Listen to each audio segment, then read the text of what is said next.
Ito na mga kakuyakoy. Nagpo-forma na tayo ng lababo. Tinitira ni paring Lunglung. Kumuha na ako ng rescue kasi hirap mag-isa eh. Tinitira na rin niya yung wire. Shoutout. Binibira na rin niya yung kuryente natin sa CR. Ako naman, doon ako sa taas gagawa. Isa ito, magkakadali nito pag binuksan dito sa labas yung ilaw. Kasi tayo, doon tayo sa taas gagawa. Uy, dito pa pala na. Aakyat tayo mga kakuyakoy. Dito tayo sa taas. Ang kalat dito. Dito tayo sa taas, gasintada tayo. Kaya nagpatulong na tayo kay paring Lunglung. Ito asintadahan natin guys oh. Sasara natin yan. Ayun, gagawin natin parehas ng ganun. Nakaganon na siya. Yan, para masasarado na. Kaya lang parang uulan, patay tayo na ito. Pero tuloy lang to mga kakuyakoy.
Bigla pa umulan. Bigla umulan mga kakuyakoy.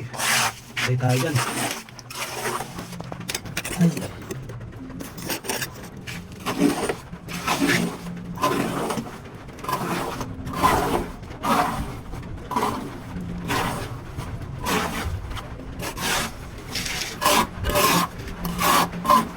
Ba! Ba! Ba! Nasaan na yung sako mo ba? Sako mo asan? Yung malaki mo sako, binili mo kay Pidina. Pero yung mula na dito, tatakpan ko.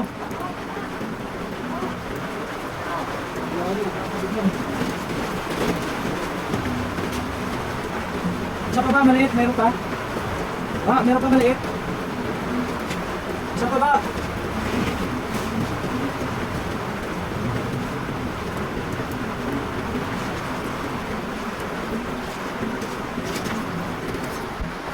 Biglang mo mula mga kakuyakoy. Tinakpan ko lang muna yung ibabaw para hindi siya masyado ma-wash out.